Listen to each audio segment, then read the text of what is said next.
Welcome, friends, to episode number 4 of Wampa Radio. This is a podcast focusing on Star Wars Unlimited by FFG, but you know us by now. We tend to take the scenic route and just loop around all the Outer Rim territories when it comes to Star Wars and card games in general.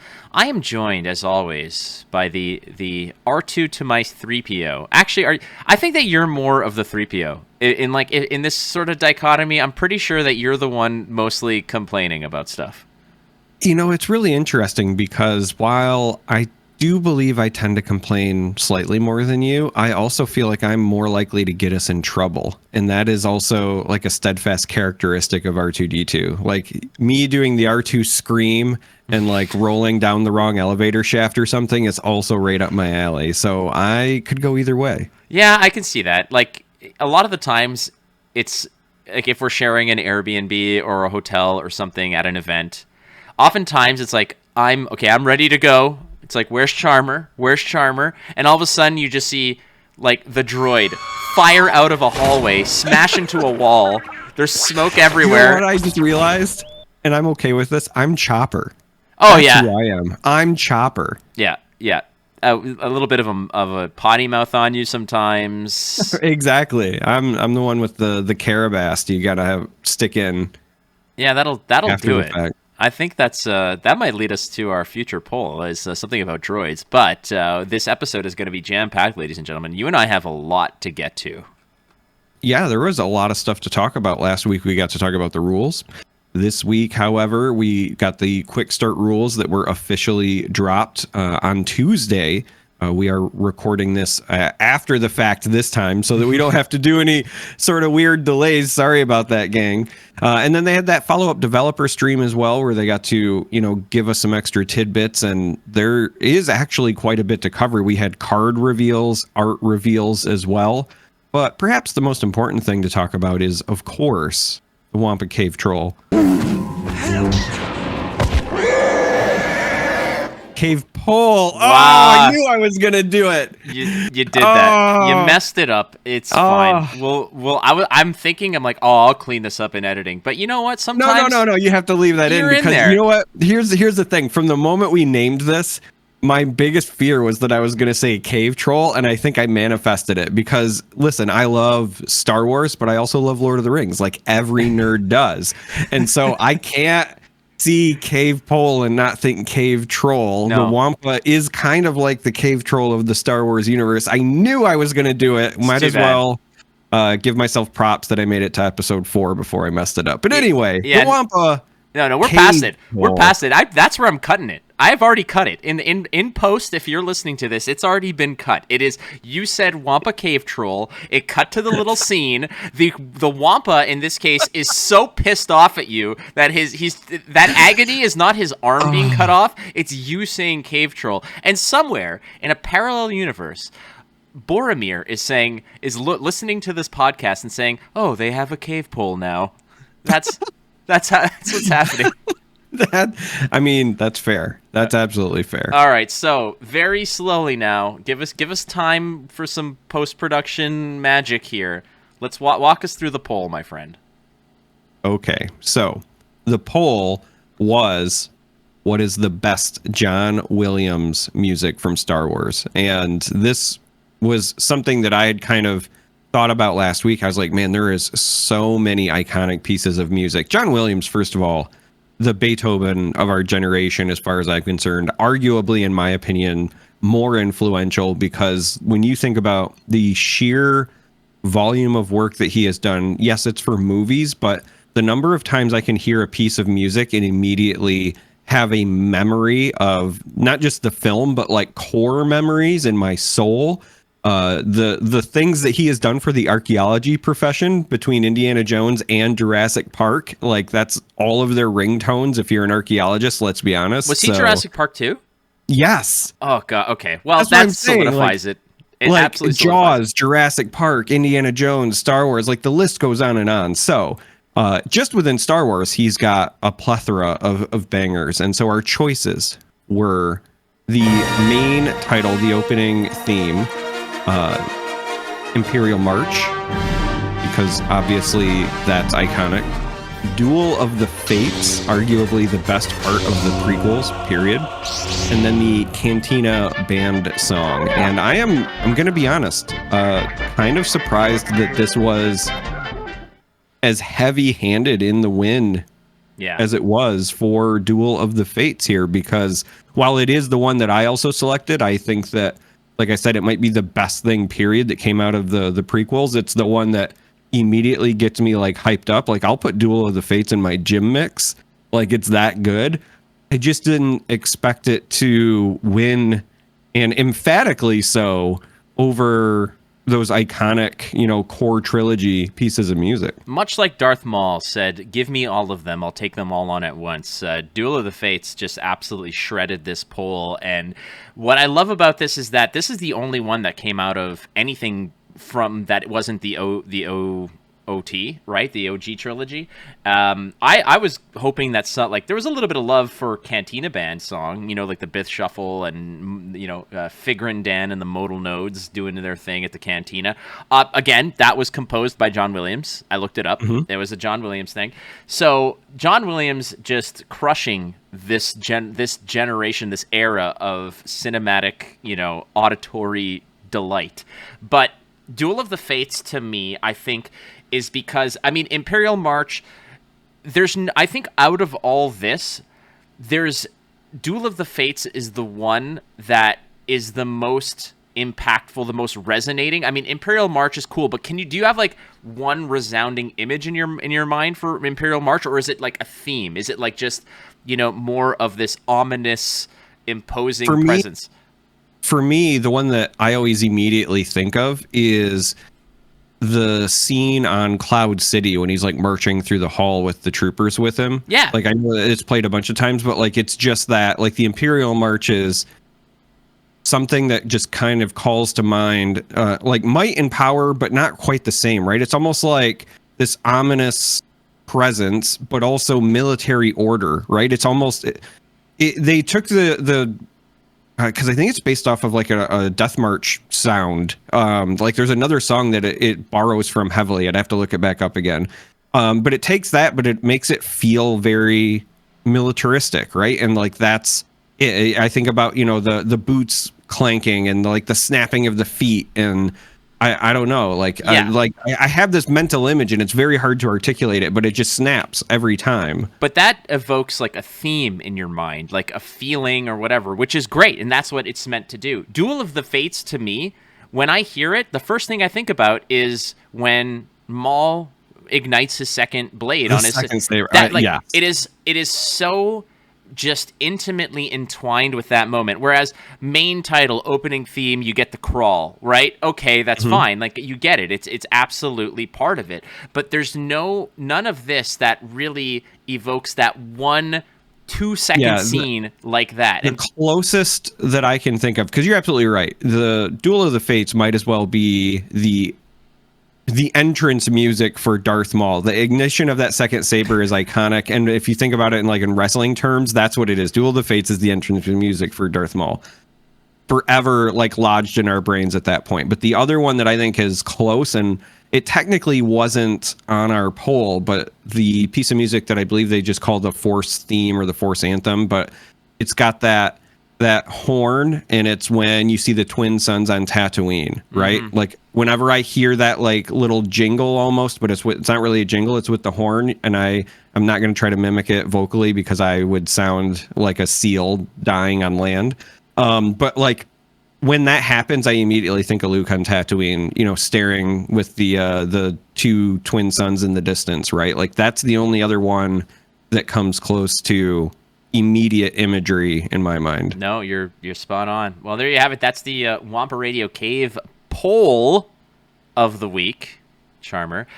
Duel of Fate's taking it heftily here. What's fascinating as well is that I honestly thought that Cantina song was an in Star Wars canon kind of throwaway creation that just got popular, but no, John Williams had his fingers all over that one as well. But if you guys want to take part in the poll, they usually go up on Sundays. They run for a few days.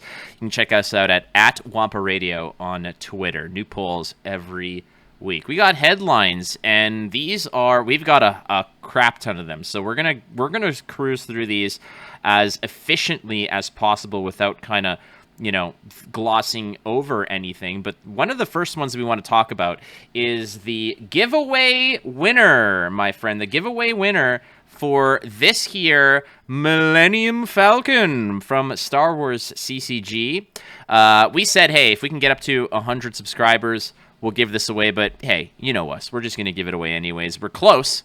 So that's awesome. We're going to probably do another giveaway next week because I'm a glutton for giving stuff away. But there's the animation, ladies and gentlemen, as the wheel turns and eventually falls upon a wonderful winner, being this time, Charm3r, the winner is Mads Peterson. Yes, Mads Peterson. Don't forget, if you want to claim this, I need to know your information. So tweet at Wampa Radio, tweet at Watchflake, or tweet at that Charm3r. We'll get back to you. Give us your address, and we will pop this in the mail. It's coming to you. So thank you to everybody who's playing. Fresh giveaways, probably like every week, I think. I've got some stuff to give away and stamps to slap on them, so why not, right? Why not? Why not? All right. That is the first piece of news. The second big piece of news is the fact that Charm3r, the quick start rules are officially out there, so we don't have to hide or basically we don't have to Cassian Andor our way around them anymore.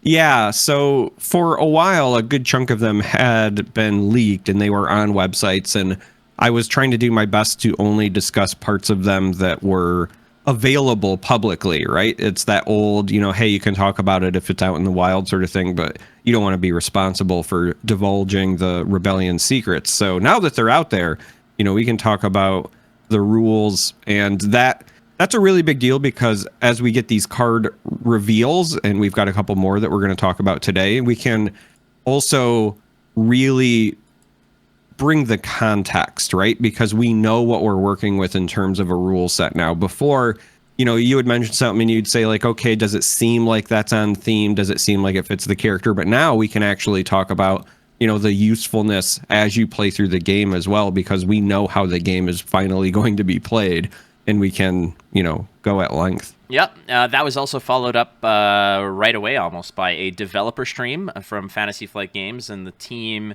who are involved with, I guess, putting the game together. The product strategy director.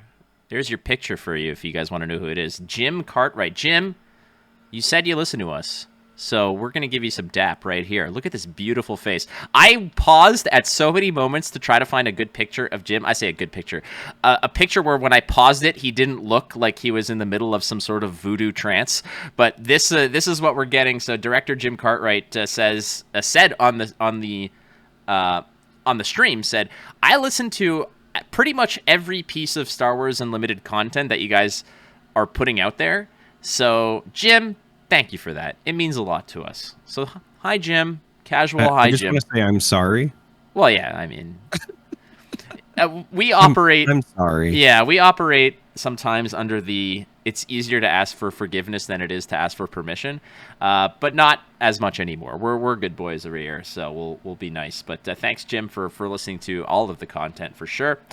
Other than that, this stream was very... I was there. I watched it. I watched it twice, actually, just to see if I missed anything. But ultimately, this is a stream that was very razor-focused on the rules and the rules alone. Any questions that I tried to slip under the mat regarding things like rarity or competitive play, best of 3, things like that, whatever, they were like, hey, we're gonna get to those in future streams. So the important aspect of this is that we're gonna get more of these information streams down the line. Yeah, I am really looking forward to the future streams. I like that they are being so open with us this early because, again, it's wild to think that it's June and the game doesn't come out until 2024. And we've already got rules. We're getting card reveals.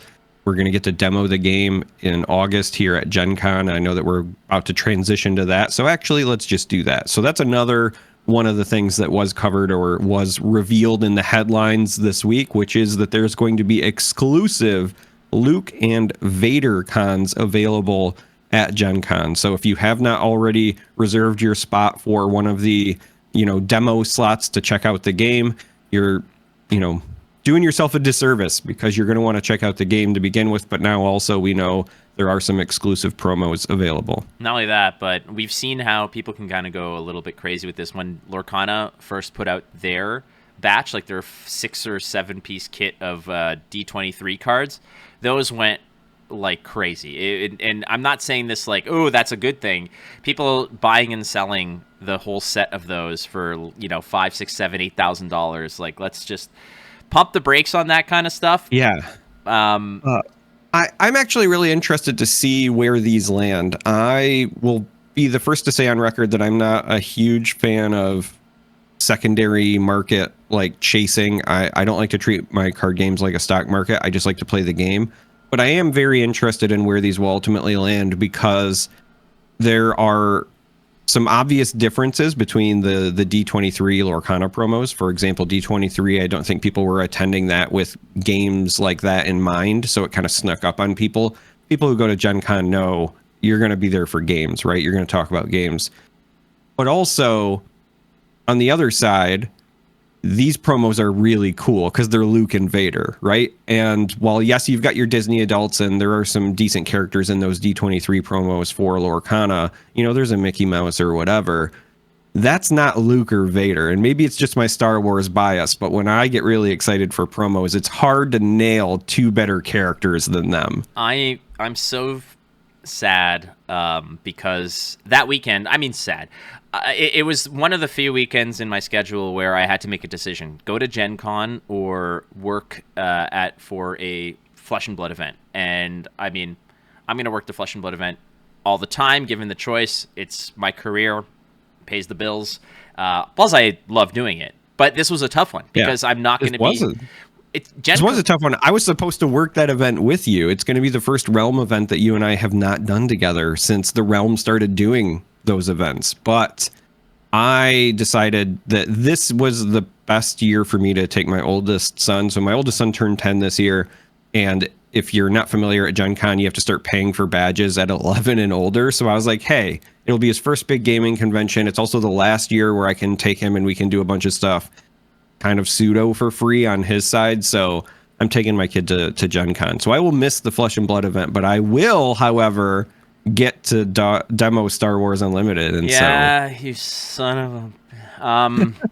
I'm doing my best to sort of angle my way into potentially seeing if somebody would scoop me up one of those Luke's and Vaders, because like you said, there's not much that gets my mojo going, but when it's Star Wars, I'm like, yeah, give me the shiniest versions of it all. And new cards, though. And Luke and Vader are kind of old news. They might be getting sort of a fresh coat of paint when it comes to that variant of the card. However, we did get a slew of new cards as well, some of which are in the Quick Start Rule book, so we're going to gloss over those very quickly. But the most prominent of those, in my opinion, I think, is Yoda, Old Master. And why is Yoda so damn awesome, besides being Yoda? First of all, Yoda is a 3-drop. It's a 2/4. It has Force as one of the keywords, Jedi as well. So that is very important. But what I want to talk about is one of the keywords that are in there, which is Restore 2. Now, the whole text says Restore 2 when defeated. So when it's basically when Yoda dies, choose any number of players. They each draw a card. Typically, that's probably going to be you. Just you, unless there's a 2v2 mode. Oh, it's gotta be. Or more. Or more. I think that's... Right? You could do something like the multiplayer format from Magic, which is called Emperor format, and literally run like a Palpatine version, right? You'd call it the Palpatine format, and you'd have, each side, you've got your teammates. If you're not familiar, it's a 3-on-3 format. This could be a lot of fun. And we have to do that anyway, because when it comes to gaming, somehow Palpatine returned. I swear to God, I was like, don't do it, in the form of a multiplayer. Don't look at that face, friends. Everybody watching this on YouTube, that is the Smucker's face. That is absolutely the Smucker's face.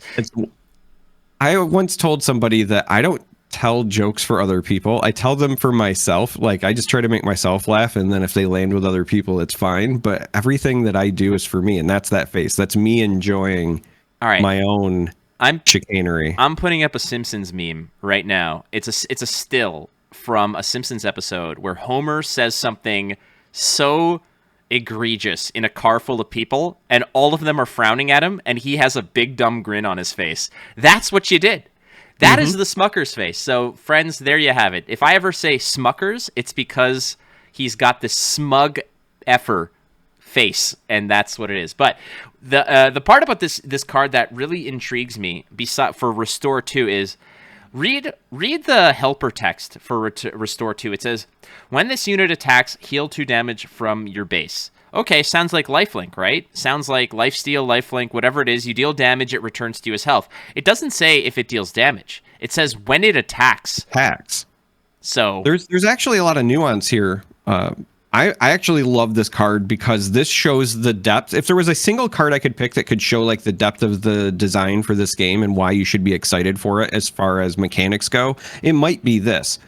On the surface, this looks exactly like lifelink, like you said, but the reality is, one, it's only when it attacks. So when it defends, you don't gain health, so it really shuts down Ultra Turtle formats where if you are defending, you also get additional benefits for defending, both gaining health on your base and, you know, just having it ready to block. But the other thing that stands out to me is that not only do you have to put it in danger, you have to be attacking to get the restoration, but it's a Restore 2 on it, meaning if you buff his attack, you can't turbo heal your base either, right? It's Restore 2. That keyword dictates how much you're healing. So you could throw a lightsaber on him, you could have him drive an AT-AT, whatever you want.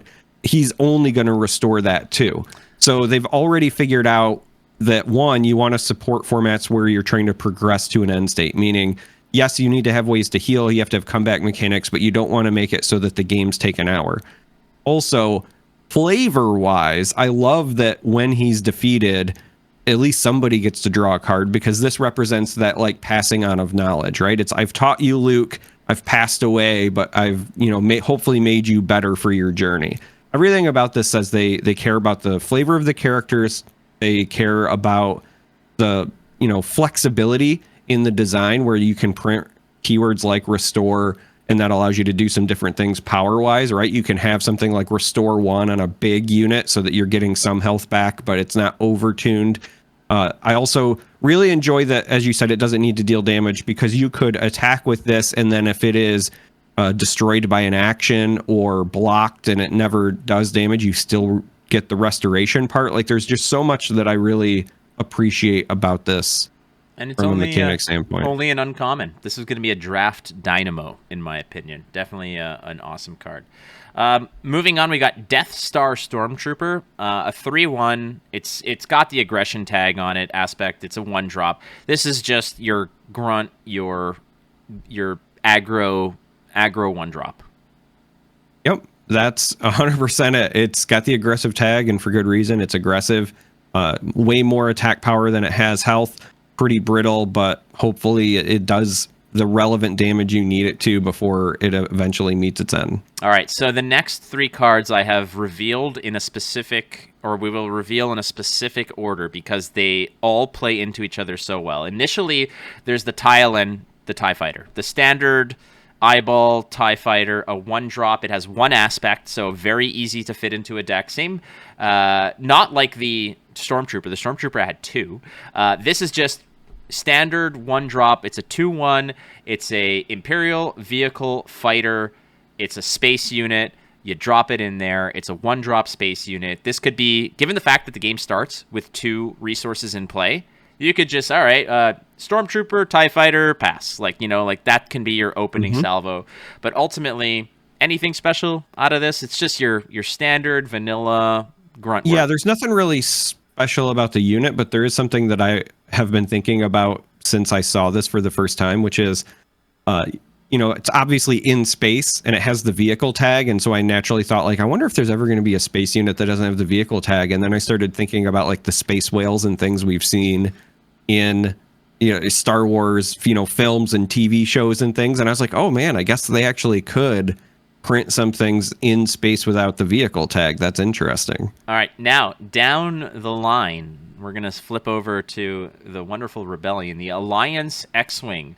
A 2-drop, it's only got one aspect as well. It's a 2/3. So 1 extra resource, but this trades nicely with the TIE Fighter, which in reality, that's what they're there for. X-Wings chew up TIE Fighters. There it is. It can kill 2 TIE Fighters for 1 X-Wing. A vanilla 2/3. There you have it. Anything special on this one, Charmer? No, I think you hit the nail on the head. It's doing what it's designed to do, which is this is supposed to be the kind of superior advanced weaponry that was meant to answer TIE Fighters. And so that's exactly what it does. It answers TIE Fighters. All right, now we're going to lead off to the juice here, buddy, because this is a card that was revealed by the Saga Podcast. You should check them out. The Saga Podcast does great work. They revealed the Imperial Interceptor. It is a 4-cost, 2-aspect space unit. It is a 3/2, so it still has the sort of frailty, as it were, of the ties of not having shields. They're not very robust. I think that the life total on this gets a little bump up from the TIE Fighter purely because it has better maneuverability in canon. But it is the when played effect that is so clutch.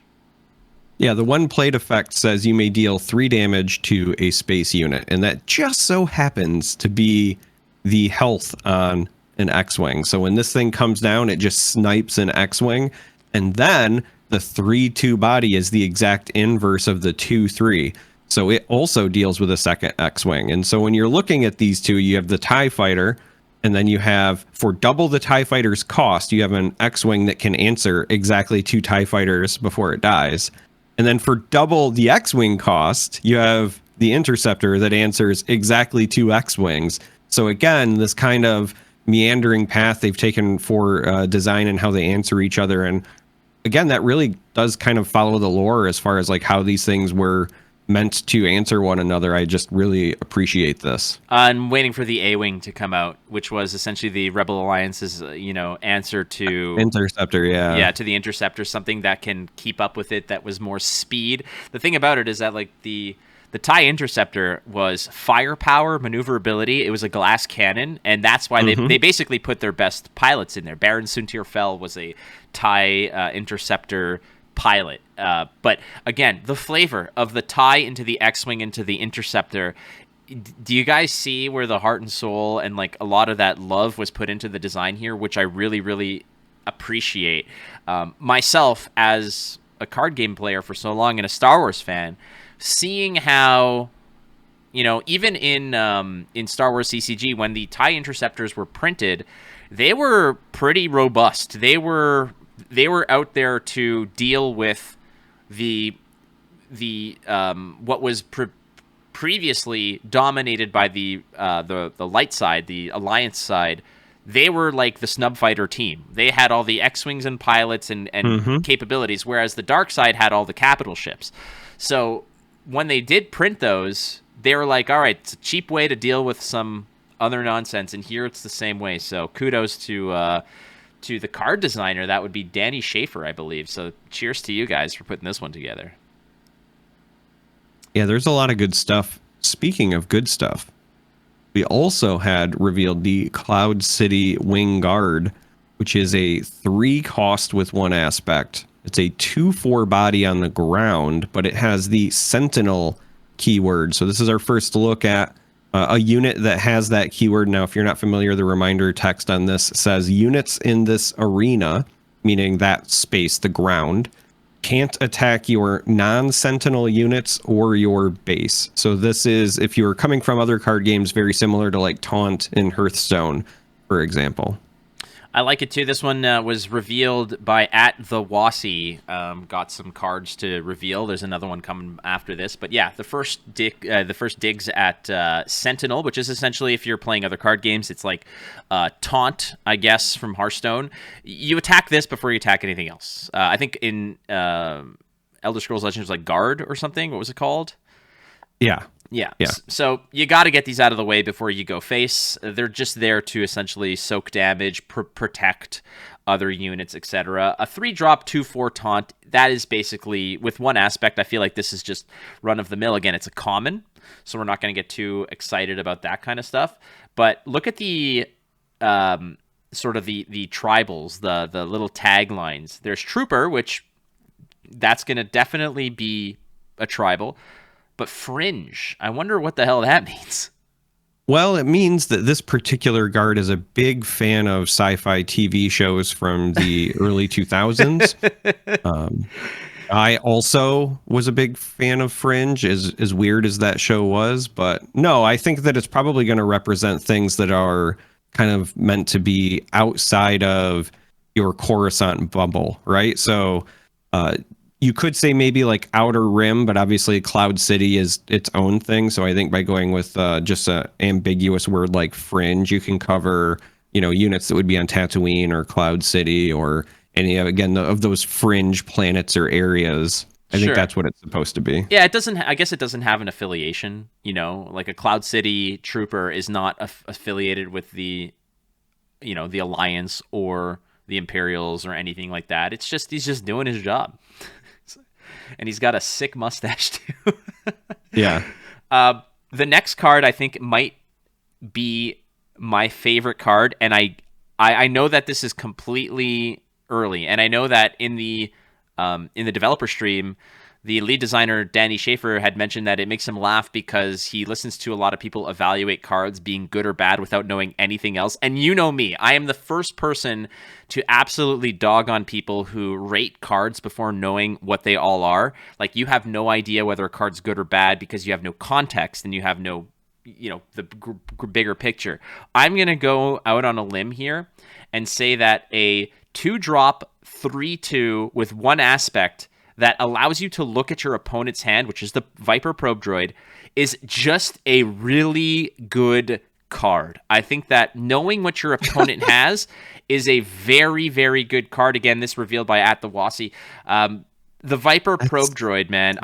Funny. I think that this card is a card that, like, as a 2-drop, it trades with a lot of things. It also just, you look at your opponent's hand, dude. Like, that is an incredibly strong aspect of any game is knowledge. And I'm not saying this to be, after school special or anything, but knowledge is power, dude. Knowing, it's the same way, like in Magic, if you thought seize your opponent, sometimes they just concede. It just happens. This doesn't allow you to pull cards out of your opponent's hand nonetheless, but knowing what's down the pipe, you know what to save your cards for, or what you can commit, what you're not just throwing out there. So I think Viper Probe Droid is going to be a very playable card. It'll be playable. I just don't know that I would have used the word good. See, it's so funny. This is why the evaluation in a vacuum is actually so interesting, because when I looked at this, my initial thought was that this is a card that will have diminishing returns as players get smarter. I think this is something that will have a lot of value early on and then will taper off, because the 3/2 stat line, granted, we've not seen a whole lot of cards yet, but based on what we have seen, doesn't feel like it's a premium stat line. It feels like it's going to be on par with other 2-drops. So the when played is something you get a one-time value for. Whereas if this had a keyword, right, if it says Sentinel or restore or has something else where you're going to potentially get, repeated or long-lasting value, that's one thing. But once you've looked at the hand, you're right. Absolute great information. However, once players get better and they kind of know what to expect from opponents, then you're really just seeing if they have the thing or don't have the thing, right? And then once you've played the first one, if you draw a second one, it really starts to tank in value, whereas something that has a static keyword or something like that is better. So this is one of those cards that I think early on, when players are learning the game, has a lot of upfront power, and then it will diminish as time goes on. But again, much like you said, really hard to judge in a vacuum. Yeah, there are so many things I could see that would increase the value of this a ton. And there are, instances where I could see where this ends up being not good, because again, maybe this is really bad stats for, the cost. But based on what I'm seeing, I expect 3/2 or 2/3 to be kind of the standard of 2-drops. So I've also decoded the borders, by the way. I mean decoded. It's not a huge thing, but look at the Probe Droid. and look at the TIE Fighter. Same border flanking the art, right? Now, look at the Imperial Interceptor. It's the same design with a red hue. That's because the aggression tints it red, whereas the other aspect, which eludes me at the moment, which one that is, that creates the design. The other aspect hues it. If you look at the Alliance X-Wing and you look at Yoda, they have the same design for, I guess, what is that, heroism? And Yoda has heroism, but it's tinted blue for vigilance. So, or is it command? I think it's vigilance. Anyway, or it's either way. That's kind of like, if you look at, the Death Star Stormtrooper, same thing as the TIE Interceptor. It's aggression and whatever that other color is, black. It's that black design with the red hue. That's how that sort of formula works for the card frames. Did that make sense? Yeah, I think that makes sense. There's one that has the design. Yeah, I was going to say we'll have to wait and see, because right now we're kind of seeing cards from the core factions, with the exception of the Cloud City Wing Guard, right? So in my mind, I'm thinking, what is it going to look like when we get, some of these other factions by themselves? Like, I was trying to imagine just a command card, right? Something that would just be green. What is that going to look like? But so far, I'm on to your theory. I think that I am of the same belief. I'm just kind of curious how it's going to play out long term, especially if we start getting like, what's it going to look like if you have 3 factions? Yeah, that would be cool. I would love to see that. I think we know from the rules. Yeah, I was going to say, we know from the rules that your leader can have 2 and your base can give you access to a 3rd, right? So if you've got a card that's all 3, then what does that do to the bordering? All right, so let's walk on to the last 2, which are the least fascinating to me. It's Dagobah Swamp, Catacombs of Kadera. These are bases, 30 health. All they do is just add an extra aspect to your deck building abilities. Well, we're going to get into a little bit more about the locations and stuff, but anything right out of the gate for this? No, the only thing that jumps out to me that I want to say is that the art looks really good on both of these. I'm pretty, I tend to be anyway pretty picky about like my location art, but I really liked the art presentation for both of these. Sure. All right. Last but not least for the news segment, I know we've been dragging it out, but there's a lot to get to. Brand new art, one of the greatest characters, one of the true heroes of the Rebellion Charmer. It is R2-D2. The main character for Star Wars, as far as I'm concerned. I suppose. You can't go wrong there. I mean, just does a lot, frankly. I am so excited for this card because this could be anything. This could legitimately be, a low power, maybe, it could be like a 1/2 3-drop that does crazy stuff, like look at your opponent's hand, move a card away, draw a card, do all kinds of nonsense. Yeah. You know what's interesting? Earlier, I was kind of posing the thought of, outside of vehicles, what else could be a space unit? But this is another one that actually jumps out, right? Astromechs. You could have the space version of an astromech that's just, hanging out there. Now, granted, normally you attach them to a ship or whatever, but... Ooh, what if R2-D2 has 2 different modes? What if one of them is being a ground character and does things, and the other is it's an upgrade that you put onto a ship? Put on an X-Wing or something. Yeah, that would be really cool. That would be cool. I think that would be a really, really awesome flavor. Yeah, and they both have the unique tag, so you have to decide, do you want to play the upgrade or the unit? Oh, definitely. That's 100%. Like, yeah, no, 100%. It's like you can't have R2 on the ground and flying an X-Wing or whatever, So I can see that his stats can just be on the ground or as an upgradable ability for he can be an upgrade or a character. I think that is perfectly within the realm of possibility for R2-D2. That's just me. Yeah. Any last thoughts before we get to the crux of the matter, my friend? Final thought, and then we'll jump into the big one, which is the aspect that you were trying to remember was villainy. It's heroism and villainy. Awesome. That's the black one. Okay. And there's a big part about that as we get into the main topic, which is rules and gameplay, ladies and gentlemen. Again, if you haven't checked out the quick play rules, you can go ahead and find them. They're all over the place. They're out there. They're out in the wild. So, the gameplay. We know about it. We knew about it from sources about how the game played, etc. What does this game remind you of? And I know that you and I spoke about this in previous episodes a little bit, so we're not going to get too deep into this aspect, but it feels like the way that I described it to people, and I've been very vocal about how excited I am about this game, and it has nothing to do, well, it has some to do with the fact that I'm a big Star Wars person, but I was reading the rules and looking through them, and as the cards were coming out, what I really appreciated about this was that it's simple enough that if I wanted to teach somebody how to play who wasn't necessarily a card game person, they could pick up this game and learn it in 10 minutes, no problem.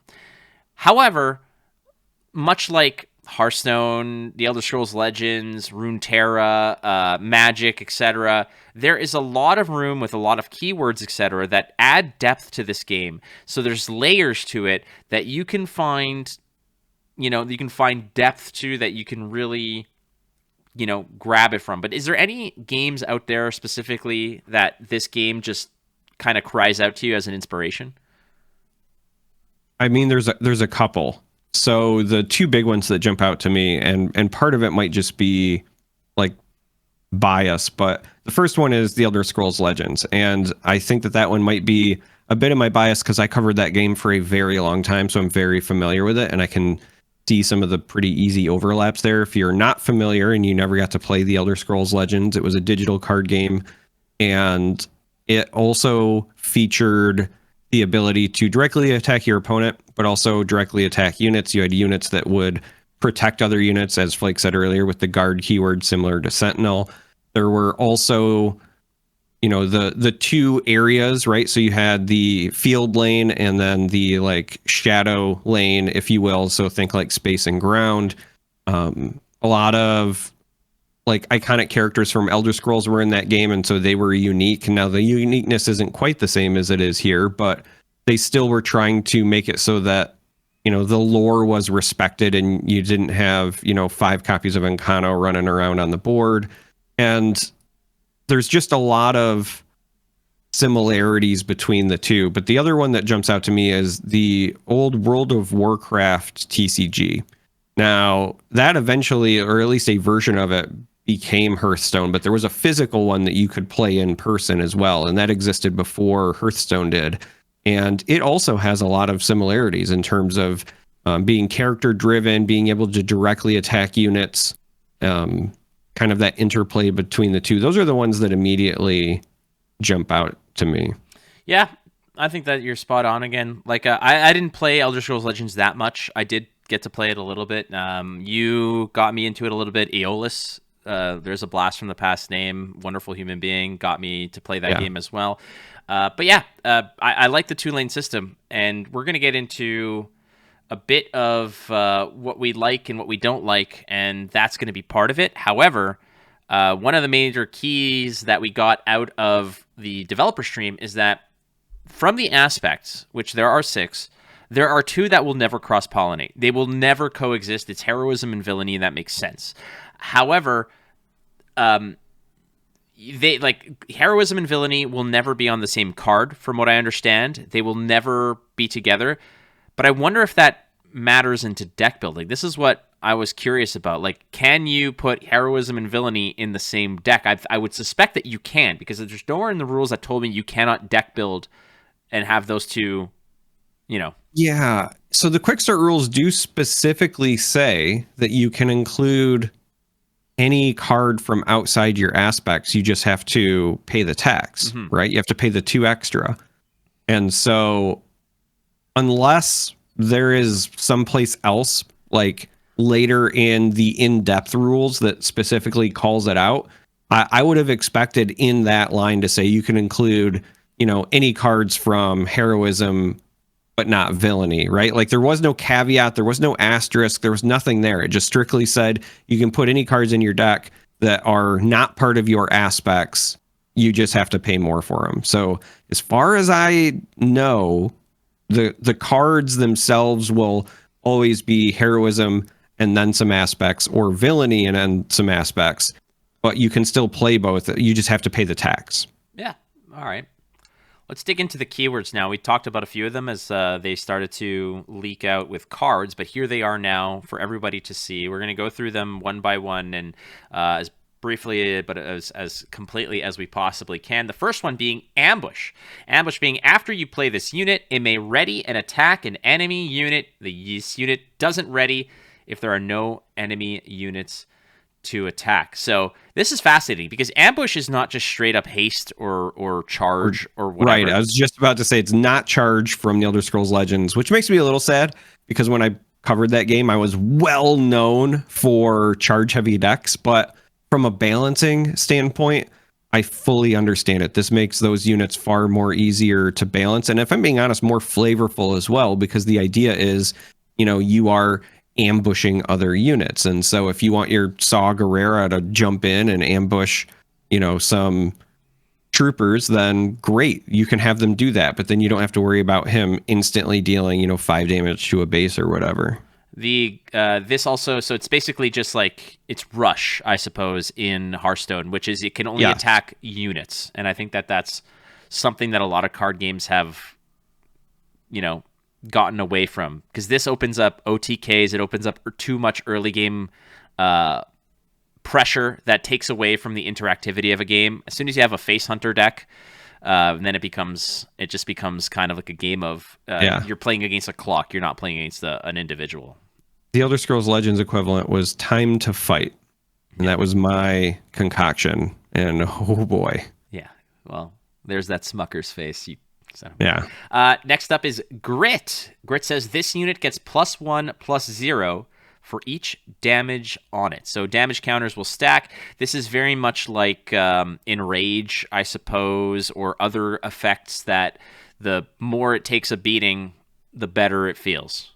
I love this design because it's not just straight like Enrage or anything like that, where if it takes a damage, then it's on or off. It's not binary. I love that the more damage something takes, the harder it hits. I could totally see like a version of Chewbacca, for example, that has grit, and like you just keep making the Wookiee angry, and then eventually you're going to regret it. And I also like it because this provides some additional value to like upgrade cards that increase the health of a unit, right? So like something that is +0, +3 as an upgrade on a unit has far more value on a grit than it does any other unit. The other thing that I think about of this is that, like, imagine you had a unit with grit that had a 5 body. You play Vader's Saber on Vader, deal the 4 damage to that grit unit, giving it +4 damage, go face. Think about it, because Vader's Saber says a unit, not your opponent's unit, not an enemy unit, a unit, a ground unit. So you equip it, deal 4 damage to your dude, go face, thank me later.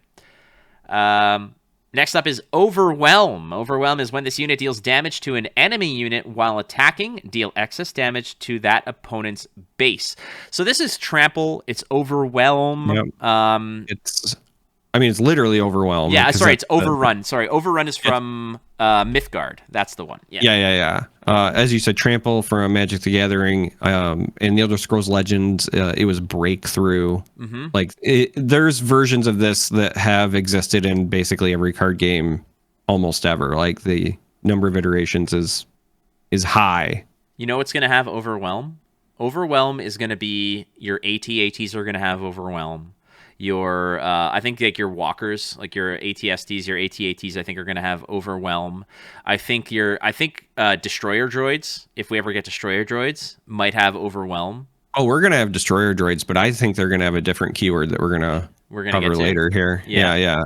I think they could have both. I think they're going to be tanks, dude. I think they're going to... Oh, Trade Federation tanks are going to have Overwhelm? I was just about to say, I think that it's more likely that it's the tanks, and on the other side, I think it's the capital ships, right? So in the space area, it's going to be, your Executor has Overwhelm, right? Because I can shoot through 3 X-Wings at once with the cannons on that bad boy.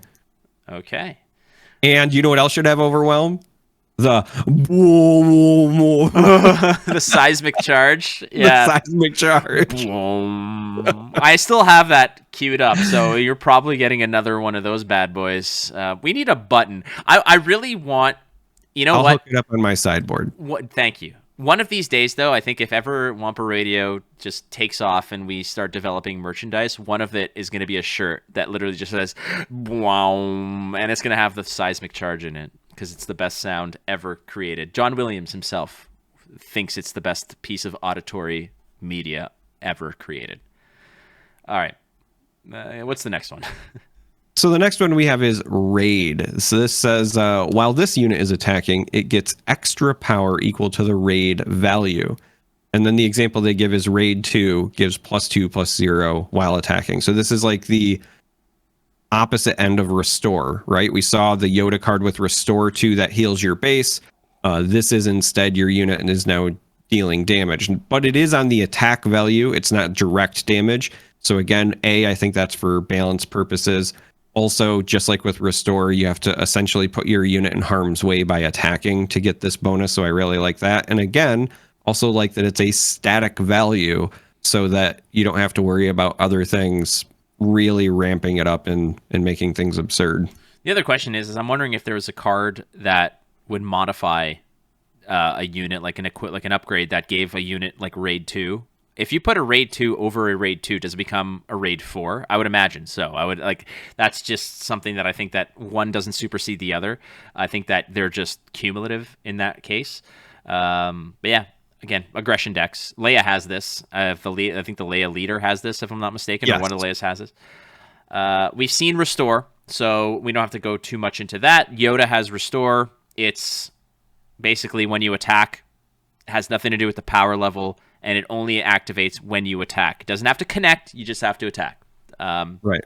Nothing more to be said about that, I don't think. But the next one, to me, is the best one, in my opinion. Yeah, this one is fun just because of, again, so much of the flavor. So this is Saboteur, and it says, when this unit attacks, ignore the Sentinel keyword on enemy units and defeat all shield tokens on the defender before dealing damage. So that second part, I actually think is going to end up being very important. Obviously, Saboteur in aggressive decks where you're trying to go around the Sentinel keyword will be very relevant as well.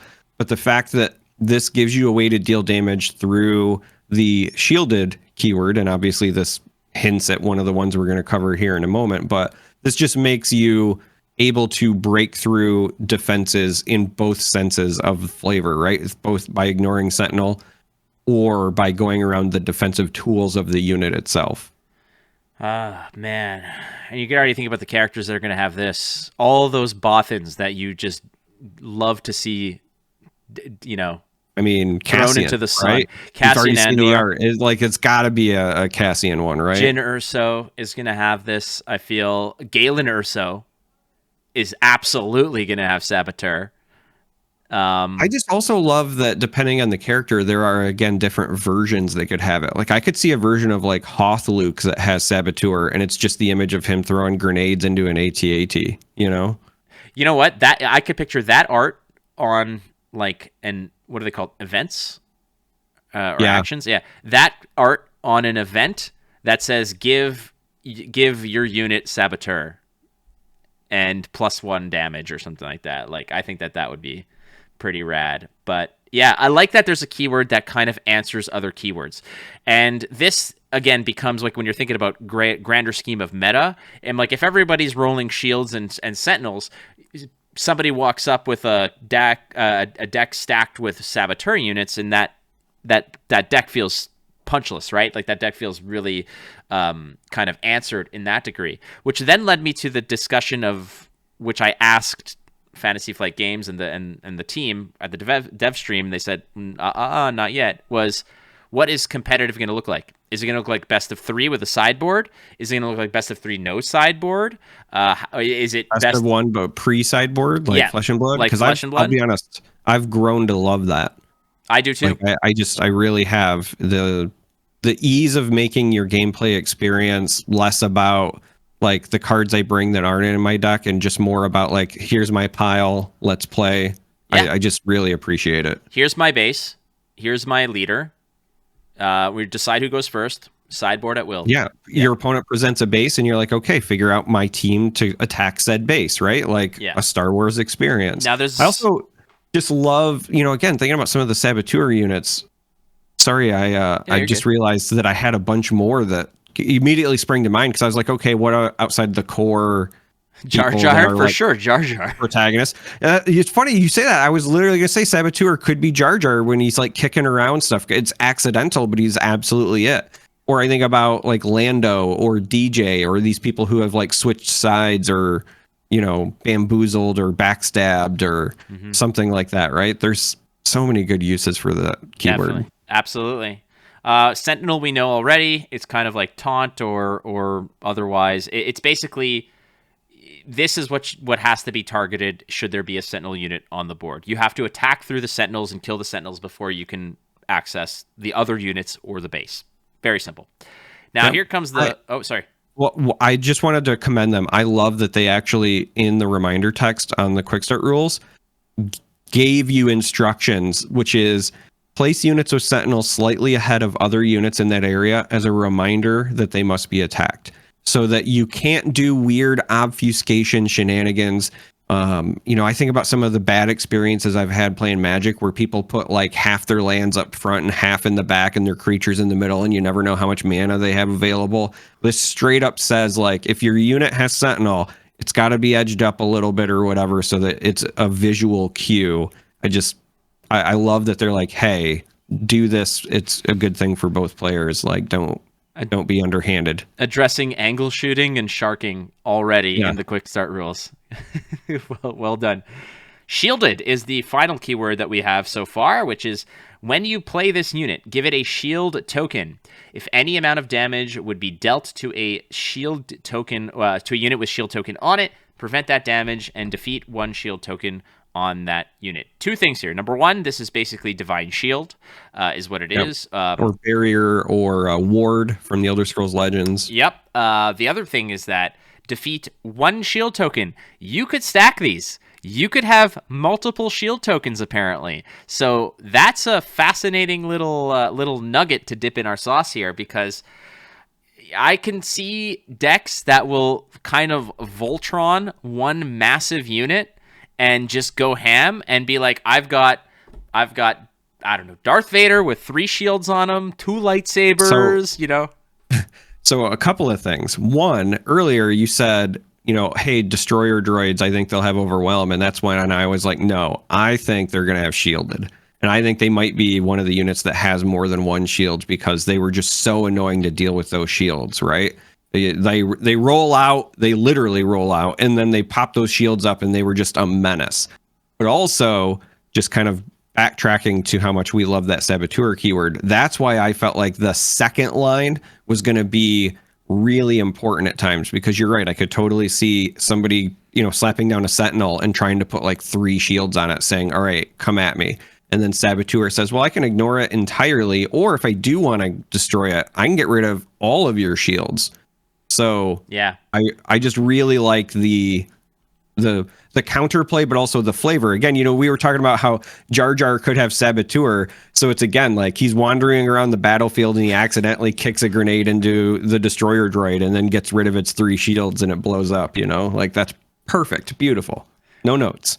Yeah, it says defeat the shield tokens. It's not like ignore them. It's just they're gone. So yeah, I think Saboteur is going to be a card that's in there. There you go. Those are all the keywords for it. And I want to talk a little bit about some of the highlights that I thought were very good out of the developer stream, out of the rule set, etc. And the first one is aspects and deck building with aspects as a guideline. You'll be able to access 3 of the 6 essentially out of the box. We don't know what's coming down the future, but ultimately the aspects offer no hard restrictions. So you could put the jankiest things in. What I said, remember last episode, where I said, you know what, this opens up the option where if you want to overpay for something to do a janky combo or to complete something, it allows you and affords you to do that.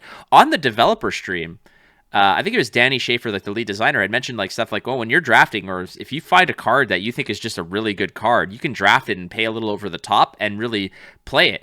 And that, again, two things. Number one, he mentioned draft, which that is already on their mind, and that is something that you and I are going to go ape over. We're so happy about that. But the second thing about this is the fact that they are aware that there are going to be some decks that are going to be, 5-color decks that are going to be the janky nonsense that people want to play. They haven't buried that in any way, shape, or form. They are allowing people the latitude to explore however the hell they want to put a deck together. If they want to go with like the OG, like the Fellowship of Star Wars, and say, I want Han, Chewie, Luke, the droids, I want all of them in there. I don't care what it takes. I just want to make a cinematic feel. I'm going to pay over the top. I'm not here to win tournaments. I'm here to have fun. You can do that. You can absolutely do that. So I think that the aspects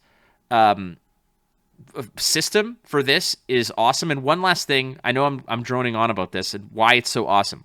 This was something that they did in BattleTech, which was Richard Garfield's follow-up to Magic. BattleTech had 5 land systems. They were called like politics, logistics, other things. It was like a mech warrior thing.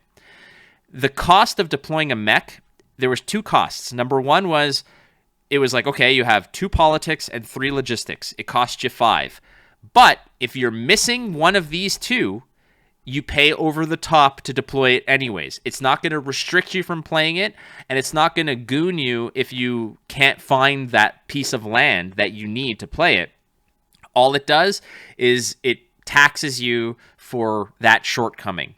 And that's kind of what the aspect system here is, and I'm glad that they're digging into this because that is a good thing. I don't want to add too much more to it because I think you summed it up very, very well. But the thing that I kept thinking about after, we found out about what I call the tax, right? Is that how many times have you played a card game, Flake, where you have an effect, and it might even be something that seems benign. It's like pay 3 to draw 2 cards. How many times have you played a card game and you're like, man, I wish my deck had that option. Like, I'd pay 5 for it. Like, now you can, right? That's the beauty of it. Yeah, I would guarantee you that there are Druid decks out there that would love to have Arcane Intellect. But then again, Druid decks definitely have all kinds of other card draw shenanigans. But yeah, another part of this that I really, really loved was the concept of the initiative token. And for those who are unaware, the initiative token is something that in the span of a turn, because the turns are shared, you take an action, I take an action, and the turn only completes, or that phase of the turn completes when both of us pass. However, one player can elect to take initiative as their final action for the turn. And what that does, it means that if you have the initiative token, you get to go first on the next one, relinquishing the token into neutrality until somebody else takes it. This is a really strategic injection into an otherwise very simple designed game that I think is going to be very paltry and forgettable for the first 2 or 3 turns, but crucial for the mid to late game. When I saw this in the rules, this was one of the things I was immediately the most excited about. As somebody who covered Artifact, right? I was on the casting desk and I did the hosting duties for the largest events that game ever had. And for those of you who don't remember, there was a brief moment when Valve had a card game and it was like a big deal, and then it died almost instantly. But that game also used initiative in almost the exact same fashion, where the game went back and forth, and the first person who passes, who ends their turn, quote unquote, they got initiative for the next turn.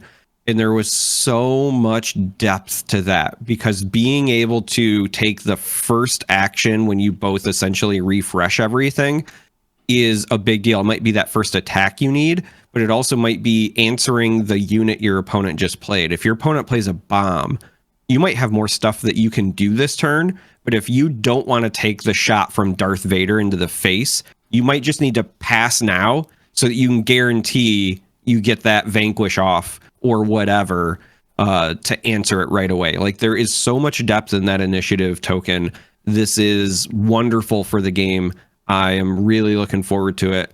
And there's a lot of stuff that you can do to play with it as well from a design standpoint about like, you know, in the future, granted, we're not even into set one yet. It hasn't released, right? But like down the road, we can envision cards that say something like, you know, this gets a bonus if you have the initiative token. So maybe you pass early to ensure you get those bonuses. Similarly, this gets a bonus if you don't have the initiative token, right? There's a lot you can do because they use it as an actual token. So kudos to them. I'm so excited for this. You're spot on there. The other key highlight here is they didn't try to break the mold and get overly cute with things. And, you know, you and I combining for almost 50 years of card game experience, we've seen it all. We've played it all. We know when things work, when things don't work. And there's no shame in borrowing aspects of things because, you know, what the keywords that they put out is the point I'm trying to make here are a highlight here because you've taken away from some of the more toxic elements, like, for example, straight up lifelink is not there. Damage-based life gain is not there. First strike, double strike kind of, you know, I kill you, you don't touch me conditions. That could be annoying as well. And aspects like death touch are not there. Things that immediately, if this deals damage to a unit, that unit immediately dies. I would imagine that there's going to be something like that printed onto a card as sheer text, but the fact that it is not a keyword, I think is important because I think what they're doing there is realizing that that effect itself has to be super powerful, that it doesn't deserve a keyword because it might only be, you know, linked to a handful of cards over the scheme of the game. Yeah, and the good news is there's kind of already built-in insurance against a keyword like that. So like shielded comes into play there. As somebody played a lot of, you know, again, like the Elder Scrolls Legends and things like that, death touch, you know, poison, whatever the keyword variation is, they exist. And then that shield, that's normally how you block it. So it's there, but the reality is, as you said, it not being a keyword right out of the gate, I think is good because it can feel oppressive. And I think one of the things that gets missed in game design very often, and, you know, I was just mentioning Artifact and this fell prey to that, is that just because a game is balanced doesn't mean it's fun. A lot of people get focused on things being fair and balanced, but balanced doesn't necessarily mean fun. The way you feel when you play a game, something can feel oppressive and not be broken, but it still makes you not want to play the game. And the moment you get people who love your game and suddenly they don't want to play it, you have a problem, right? So I think that, you know, as you said, this is a right number of keywords. It's very accessible. People coming from other card games will find it familiar. People who are just learning card games for the first time, they will find it easy to pick up. You know, that easy to learn, hard to master is the sweet spot for card games. So I think that this is just right in the middle, right where it needs to be. The last little bit of highlight that I personally had after reading the rules, seeing the dev stream, is what you and I surmised would happen, that they confirmed is on their mind and is likely going to be something that is supported right out of the box. Limited play.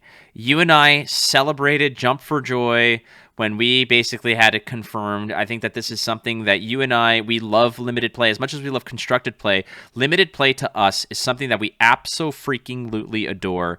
And if for those who don't know what limited play is, limited format is basically what it states. You have a limited pool of cards that you can play from. So be it sealed. Sealed is typically, we give you 6 packs. You build a deck out of 6 packs. That's it. Draft is you open a pack, you peel one card out of it, you pass the pack to your left, and you receive what's left of the person on your right. You do that about 3 times, 3 packs worth, and you build a deck out of that. This is a massive aspect of card gaming that I will say straight up, as somebody who has been intimately involved in Gwent development, Gwent casting, Gwent everything. I was with them since 2015. that is the one thing I kept telling them that they were screwing up massively, that it was something that they had an opportunity to fix, to do something different with, and they did not do that right, and the game is basically DOA in 2024. Not to say that was the only reason. That's a whole other story, a whole other discussion, but games that succeed, games that have replayability after the second month of a set releases, are games that have robust and healthy limited play. And I'm very happy to know that Star Wars Unlimited is going to have that. I want to just tack on something else real quick, because I'm right there with you. Love limited. It's my favorite. Always, always, always will be. But if you're somebody who is like myself and you do not want to see insane secondary market prices for cards, right? Alternate cards, chase cards, special foil rares, whatever, I'm fine. They can be expensive. That's cool. But if you're somebody who doesn't want like playable cards to be ultra expensive, then you need to have an incentive for people to continue to open packs. Having a good limited play experience where people will still on a Friday night want to sit down and draft your set is paramount to that, because then you still have people opening stuff over and over and over that gets out into the wild, and then your prices are lower as a result. So it's a net win, I think, for everybody if draft is not just around but also good, and all signs point to that being the case here. Limited is basically a situation where if the set itself is relatively balanced, you will always have a new meta every time you show up to your LGS to draft. Excuse me. Whereas if all you have is constructed and the 20 people from your LGS that are going to go there to play, and what everybody plays, and what they're going to play because they want to win the prize or whatever, limited is a different story. That is a skill in itself. And what people fail to realize is a lot of card games now, Magic, Flesh and Blood specifically, crown champions, world champions, national champions as a mix of both formats, draft and constructed. They weigh the two equally in terms of gauging skill sets and gauging the worth or the value, rather the merit of a player to be a champion. You need to be well tuned to both. And again, this is something I know that you and I, Charm3r, are probably going to draft the living daylights out of. Yeah, I'm ready. Sign me up right now. Let me draft it. Turn me loose. Put me in, coach. Any other highlights for you? I mean, there's plenty. Don't get me wrong. Yeah, I was gonna say, there's probably a lot, but we should cover the rest. We should appear fair and balanced. Yeah. We should maybe cover some lowlights. Yeah, and I have the most glaring for me, is that there in the rules on paper there is no interaction between space and ground, and I get it from the broad scope of things, being that, if you've got a Star Destroyer that's orbiting a planet, it's probably not going to be able to pinpoint the Cloud City Guard Sentinel that's down there, and hit it. And I get it. It's like, well, what about orbital bombardments? What about when X-Wings come through and help out the ground troops and go crazy? And, again, that scene where, when Han and Chewie are, overwhelmed by stormtroopers at Maz Kanata's place, and all of a sudden Poe and the squad comes in and just blasts them all to bits and stuff like that. Like, I get that. I think that there should have been a keyword where some of the units, like snub fighters, like starfighters and whatever, could interact with ground units, and there could have been some ground units that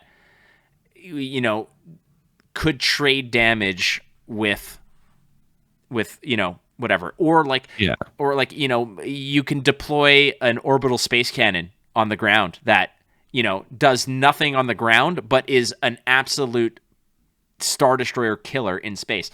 I'm led to believe that there will be cards, events, things of that nature that will say, for example, strafing run or something like that. Your X-Wing gets +1/+1, and can attack a ground unit. Something like that is bound to happen. I was just about to say, I expect two things. I expect events, right? Where it might say your space, your space vehicle, we'll use tags, deals damage equal to its power to a ground unit. Yeah. Right? I could see that, because then that represents the strafing, but it's not a direct interaction between the zones, but you still get that feel. Also, as you mentioned, the cannon, I'd already kind of envisioned a card like that, but I expect it to be just not a keyword, but text on the unit. So imagine a unit that's like an 0-4 on the ground, but it says that you activate it to deal 2 damage to a space unit.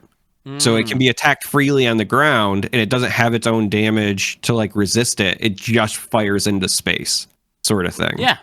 I could totally see that. You could still have that, actually. Right. I mean, you could, but that's what I'm saying. I don't think that they put it in terms of keywords, because that would indicate it would be, in my opinion anyway, something that represents the larger flow of the game. I think that these are going to be things that are still in the game, but they will be more unique or feel more special, because they're going to be very specialized in their approach.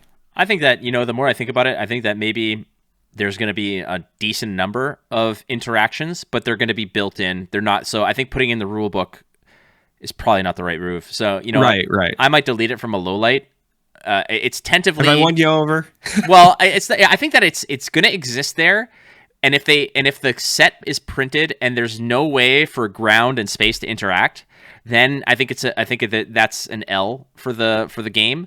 But I suspect that, looking at what I've seen and some of the flavor and whatever, I think that some of these cards and whatever that you and I are kind of just conceptualizing, I wouldn't put it past Danny Schaefer and the design team to just be like, dude, let's just do that. And if you're listening, Danny Schaefer, we are ready to come to the studio and give you all of our 50 plus years or 50-ish years of card game experience. I have experience with design in the past and playtesting and a number of things, so feel free to contact me. Yeah, we're a package deal though, okay? You don't get R2 without 3PO. The next thing that kind of is, for now, again, I'm saying for now, kind of a low light, is bases are literally just aspects. That's it. It's an aspect. I would suspect that, much like in Flesh and Blood, heroes that are overtuned have less health. I suspect that we are going to see something where you're going to have bases that are going to have game text and lower life totals, or bases that have a lot more a lot more life. Let's say, like, maybe it's a 35 or a 40 point, but it has no aspect. I think that this is just another balance metric, but as it stands right now, that bases are basically, who cares? At that rate, just, it's a token, that has an aspect on it. I think that bases will play a bigger role, 100%. I'm just very curious in terms of how. But right now, bases are basically the weak link. I agree with you. I think that there is a lot of ways that you can grow the bases in future design. As you said, you can add text to them, lower the life. You can make them dual aspect. You can give them no aspect. I also think that there's room, because they are printed cards, to reference the bases directly. Something like, give a unit +1/+0, but if your unit is Dagobah, or your base is Dagobah, then also draw a card, right? So that you can think about deck building from that regard, as not just the base is the aspect, but also what does it potentially turn on for, other cards. There's paying the tax, but then there's potentially like paying the base tax, which is I want to run this card, but I don't get the benefit because I don't have the right base, sort of thing. So I could see a number of different ways they could explore that. But yeah, in the first set, at least what we've seen so far does appear pedestrian, but I also think that's an accessibility thing, right? The first set, you don't want to go too wild because people are just learning your game. I agree, you're dead right about it, because again, look at Dagobah Swamp. Dagobah Swamp has Dagobah on the bottom in terms of like the tribal area. It's like the planet. Yeah. Dagobah, Jeddah, and then there's the specific region, Dagobah Swamp. So you might get Dagobah Yoda's Hut, which might have a game text that's like, once per game, play Yoda from your deck or something like that, or Dagobah Cave, which is, I don't know, like once per game, get an Imperial action out of your, or a Force action out of your, or a Force villainy action. Now that you've mentioned it, because I was thinking about it from the name of the location, but with the flavor text not existing and instead it's just like the tags here and it's Dagobah, but it's also Jeddah. I think that's the planet your base is on, supposedly. So I could see cards that also reference the planet of your base too. Oh yeah. 100%.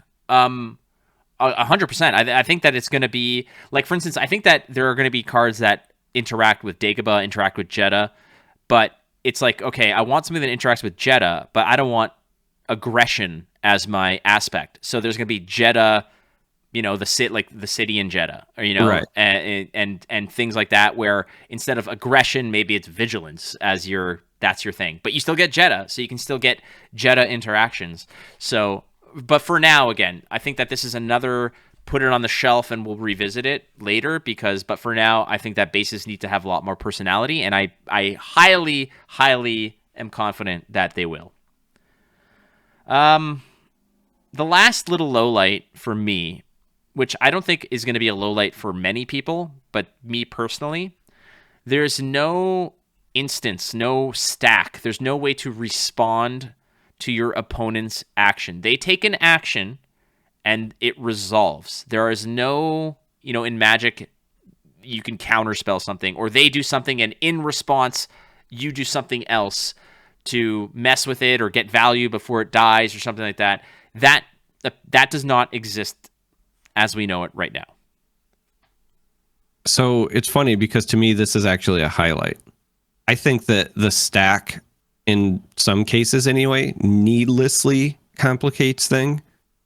Whereas this is, because the stack, if you think about it, is I do something, and then if you want to respond, it's you doing something, and then if I want to respond, it's me doing something. But it's still ultimately I do something, you do something, I do something, you do something. It's just that we freeze a moment in time and then we stack a bunch of things and then we resolve them. This is still the exact same thing. It's I do something, you do something, I do something. We just never freeze it in time. But the number of actions each player takes is still ultimately the same in that back and forth context, right? But because this game has the initiative token, and as somebody who, again, I played a lot of Artifact and I got to see how that game worked because that also didn't have a stack. It's just balanced around the idea of I take an action, you take an action, I take one. Yes, what you lose out on is like the idea of a counter spell, something that just cancels the action your opponent was taking. But what you gain is that you design your game around, if my opponent does something, I can capitalize on it by my next action being a response of sorts. It might not stop what they've done, but I can still do something that ultimately gets us to the same end point that would have been a volley of counter spells and interrupts and whatever, right? I think that this just forces the game always moving forward instead of that freeze it in time and then resolve a bunch of stuff. So from an accessibility standpoint and a balance standpoint, I actually like it. I think it's a highlight, not a low light. You might have sold me on it a little bit. And again, might just be the fact that, again, a lot of the games that I have very heavily invested time in have that kind of game mechanic where you can respond. Like in my mind, I wasn't thinking counterspell. I just put counterspell out there because it was... Yeah. It's the most common thought one, so I think it's a good one to base it around. But instants in Flesh and Blood, similar, right? I play an instant and then priority goes to you. You can respond while mine's floating, but ultimately it's still I do something, you do something, I do something. Yeah. We're just freezing that moment in time and then working backwards. This game design is the exact same number of actions. So you're just always going forward, right? The scenario I envisioned is you declare you're attacking my Sentinel. I respond with give a unit a shield, right? Yeah. So that's there. Now, even deeper than that, you can say, all right, I let that resolve. Your shield resolves. Now I'm going to play a card that says deal 1 damage to a unit. So I pop your shield and things go back to normal.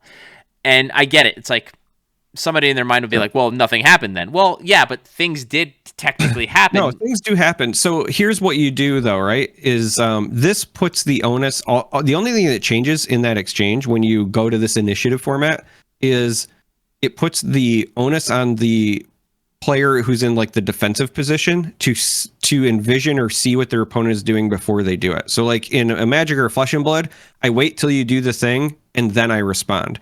Instead, in this game, it's if I think you're going to attack my unit and it's my turn right now, I play the shield now. Right? Mm-hmm. Now I'm doing the same thing as playing it in response. I had to have the forethought to do it. That's literally, it's the only change. All right. Now, the only thing that I'm lost on with no stack is that if there was ever going to be a stack in this game, I think it would just like visually, I think about knocking blaster bolts back, right? Like a Jedi stormtrooper shots coming in, you knock it back at them, or the droids, right? I don't know how you could encapsulate that any better than with like the stack exchange, but I'm willing to sacrifice like that bit for just smoother gameplay because again, as somebody who I've played quite a few games that use the initiative system now, and I just really like it. It means that you don't have to worry about like losing track on what was responding to what. You don't have to do any like first in, last out stuff.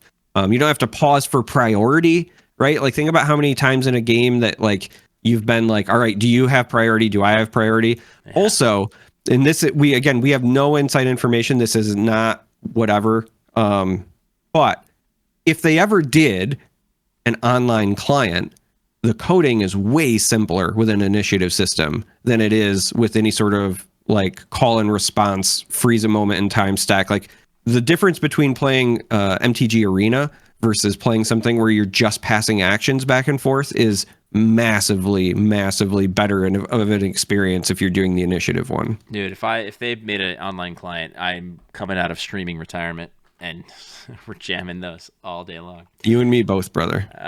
All right, next little bit here is that deck size is going to be minimum 50 cards. And, the question about best of 3 sideboarding, this kind of answers that because you can't have a sideboard and have a minimum deck limit. Sure you can.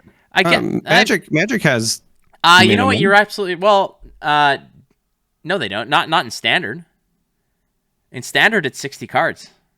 Is it? I'm pretty sure. I could be wrong.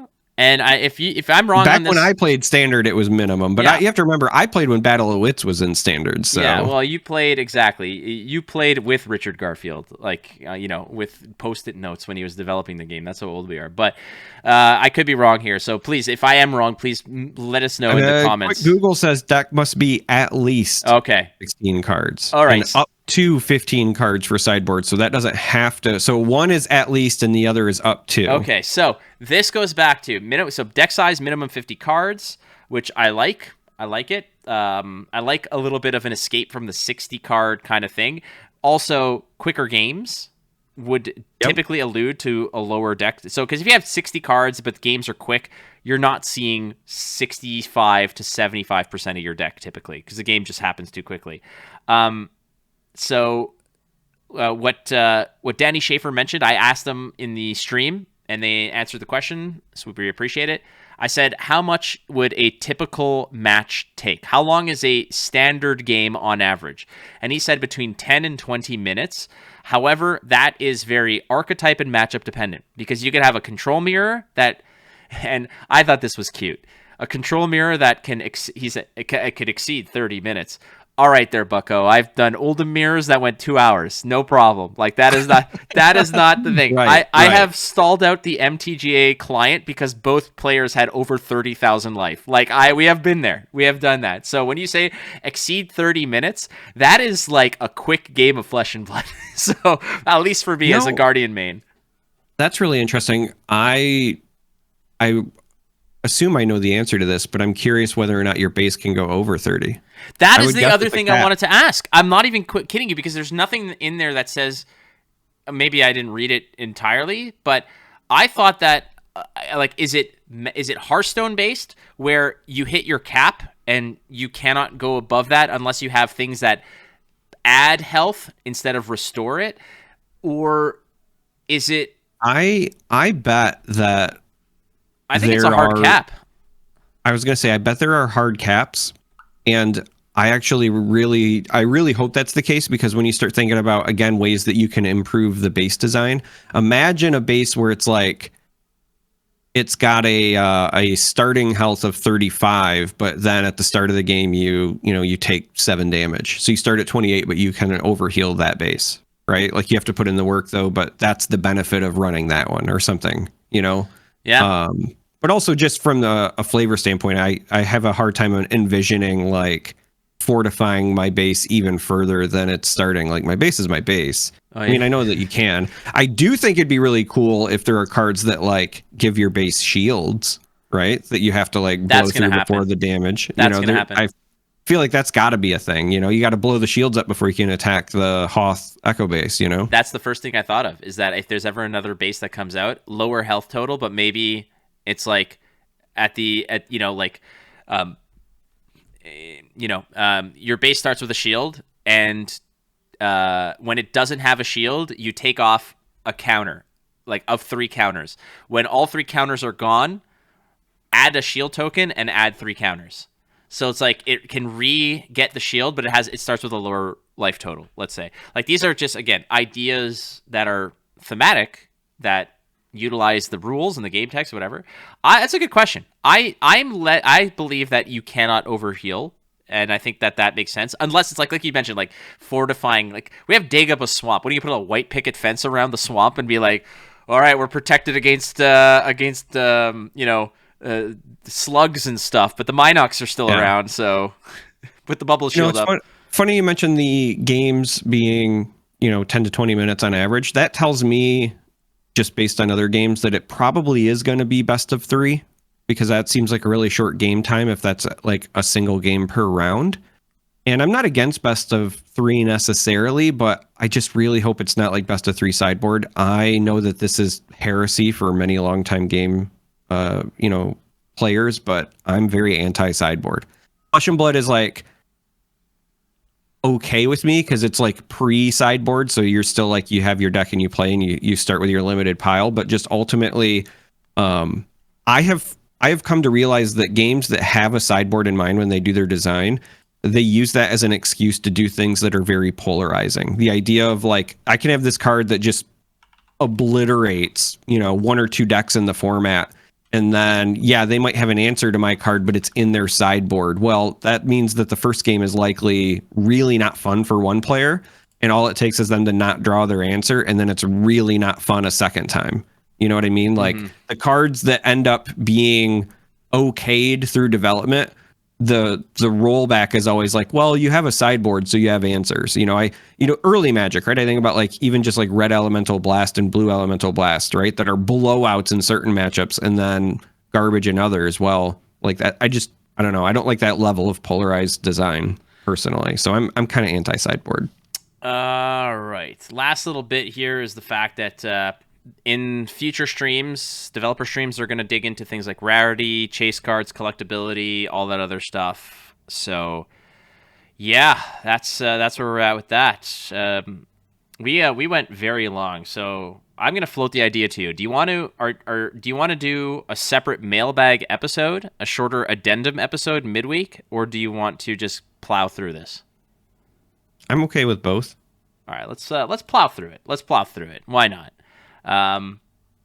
Let's get to that. Let's get to the bad feeling mailbag. I got a bad feeling about this. I have a bad feeling about this. I've got a bad feeling about it. Quiet. And our first submission is by fan of the show, Rich, the Polish guy, whom I think both of us have met.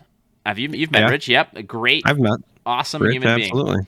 Rich asks, we've already seen some teasing. What are the top 5 unexpected characters you would love to see in the first set? So 5 is a lot. I'll give you like 1 or 2 that I would love to see in terms of like, when I say unexpected, I mean literally like a fringe kind of weird kind of character. To me, that's Unkar Plot, 1/4 portion. I think that would be a pretty cool dude to throw in there.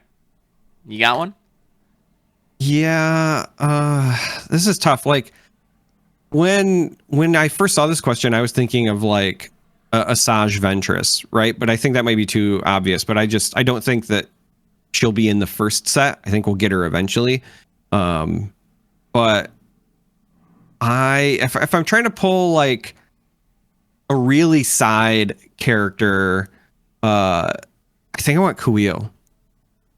Coolio? From the from the Mandalorian, Kuio. I have spoken. Yes. Yeah, that counts. I think that's fringe enough. I like that one. I think that's fringe enough. Needs the fringe keyword, by the way. Yeah, that is a tribal. That is one of the taglines for sure. What do we got next there, buddy? All right, so the next question that we have from the Bad Feeling Mailbag is from Greg. Thank you, Greg. We love you. Also known as Darth Prentice. So very excited that we're actually doing Star Wars content for him, finally, after other card games for many years. Says, I haven't finished reading the quick start rules. Any alternate win con speculation? Okay, so I might be in the minority on this. I like very difficult to achieve alternate win conditions. In Hearthstone, you had like if the 4 horsemen die, you kill your opponent. I think the only one in Star Wars CCG was if Vader turns from the dark side to the light side. If you turn Vader, it ends the game. You win. Flat out win. To do that took enormous work to the point where it was not even worth doing, because usually as you're progressing towards that win condition, you were already progressing the game state where you were either winning or losing through that end anyways. Nobody built that deck where that was their way to win. That was their threatening. That was how they threatened that, hey, if this game goes longer, I'm going to win it this way. So you deal with me here, kind of thing. I think that if there's going to be an alternate win condition in this game, it's going to be something Jedi testing related, where you're going to have like a Yoda and an apprentice, much like Star Wars CCG did, but it didn't have a win condition. It was just you progressing that. I think you're going to have something along the lines where you're going to train an apprentice to be a Jedi, and then the alternate win condition is like, if you've completed all these steps and it defeats a Dark Jedi or a Sith, you win the game. So there's a lot of moving pieces here, because your opponent could just not put a Sith on the board, but at the same time you're running amok with this beefed up character that, has cool stuff going on. I think that would be a suitable one. All right. So here's mine. The entire game is based around trying to kill bases, right? What's the easiest way to kill a base? The Death Star. You kill the planet it's on, right? Death Star, baby. So to make it difficult, though, Death Star itself isn't likely going to be a card. I think that you literally have to build the Death Star and then fire the laser. So I think you might have like pieces that you have to put into play in space. And then you're going to have to use your ships to protect it because they're vulnerable. They don't have any attack values or anything while you're building it. I'm thinking like Return of the Jedi, it's still being put together, Death Star. Yeah. And so you're going to have to play like Sentinel space units and things, but you literally have to like get out the Voltron pieces, assemble it, and then fire the laser. And then you win. That's what I think. Dude, yeah, where it's like 5 or 6 pieces. And once it's like and then you have a card. You have to have like an event, and it's literally like fire the laser. Yeah, commence primary ignition. You tap 10 resources and deal 30 damage to your opponent's base. Oh, did we just create this? I mean, this is your idea, but still, I'm all on board, man. I think that anyway, that something like that would be very up there for like an early alternate win con. I think that just thematically really fits. The closest thing, like I play these types of decks all the time. In the game Cards, KARDS, like the World War II card game, I used to almost always play a British deck that was there was a card called the Commonwealth. The Commonwealth cost all of your resources, and it said if you have 30 or more health on your base, deal 20 damage to your opponent's base. And you start with 20. So you have to gain health, progress the game, and protect that health total until you draw that card and have 12 resources to pay it. Then it's basically point, click, delete. It was always awesome. Yeah. And I see this being the same way, and I'm all for it. All for it. Last one is from Crow. The Techlo Crow asks, despite the obvious synergies that are written on cards, such as Vader and his lightsaber, what other card combinations do you think will set up an engine? Now, an engine is kind of a term where a card is kind of left almost to its own devices and it exponentially gets more value over time. So it has to be something that will either continue to grow or continue to improve your board state or diminish their board state. I think that, to me, I think there's going to be something like you mentioned, like an orbital defense platform that can deal damage to space, like tap it, deal 2 to a space unit, tap it, deal, like, to me, that's an engine piece. But to me, I think that's something along the lines of, I think in Magic it's called like Prodigal Sorcerer or whatever. It's just tap it, deal 1 damage to anything you want. I think that there's going to be something like that exists, that you'll be able to, in lieu of attacking, like tap the unit, you may deal 1 damage to anything on the board. And I think that those are what is most likely early on, where, you know, you're always going to have like Luke's like Anakin's saber that Luke can carry or Anakin can carry or whatever. You're always going to have Han's, Chewbacca's bowcaster that has a bonus with him and whatever. But in terms of like engine as like a concept, that to me, I think is the way it's going to go. Yeah, I think that's a good one to think about. I could see a couple of different things, because I think of, engines as being things where, as you said, you get the recurring value. And so when I was trying to think about, in Star Wars, what's something where, like, once it's online, it's going. So I think that we might see something where maybe, and it might not be in this first set, but at some point, like, maybe you play something on the ground that, again, has no attack value. It's just like an 0-4, but what it does is it creates clone troopers for you, right? Like the cloning stations or like, something like that. Oh, if your base is Camino, imagine your base is Camino and it's, instead of a 30, it's a 20 health thing, but it says at the start of your turn, put a 1/1 clone token on the board. Right. All sorts of stuff, right? There's any number of ways that you can do the cloning thing and make it work, but that's what I like immediately jumped to, is like, if you have an engine, how cool would it be if you're just like pumping out clone troopers? That's a good one too. I think that's much better than mine. You could also do the same thing with droids, right? As well. You could have like a trade federation, making the battle droids sort of thing. Like one of those drop ships or whatever, or like the battle droid transports. It's like it comes into play with, or it comes into play. It's like at the end of your turn, at the beginning of your turn, create a 1/1 battle droid, and then it's just there, and until you kill the transport tank or whatever, the transport ship, then it'll continuously be there. Those types of cards exist in almost every card game I've ever played. They have something to that effect, and I think this is awesome. I personally hope that this game gets a digital client, in the selfish way that I am, living in my apartment, never seeing the sunlight. But that's just me, dude. That's just me. But that does it for the mailbag, dude. That is it. That's all she wrote. That is it. That's all she wrote. We made it. I know we went long, but we have so much to talk about. We did. I was supposed to meet with Brendan Patrick about a half an hour ago to record our other podcast, but that one is not as exciting as this one. So I told him to take a seat. But thank you again, everybody, for submitting to the Bad Feeling Mailbag. If you want to send us a question for the mailbag, you can do so by reaching out to @Wampa Radio on Twitter, myself @WatchFlake on Twitter, and @that Charm3r, because you're edgy and a droid. Yes, I am. Oh, you tried to do it. You fumbled it. Do it again. Do what? No, I was making sure I was unmuted. Did you think I was going to do the voice? Yes, I did.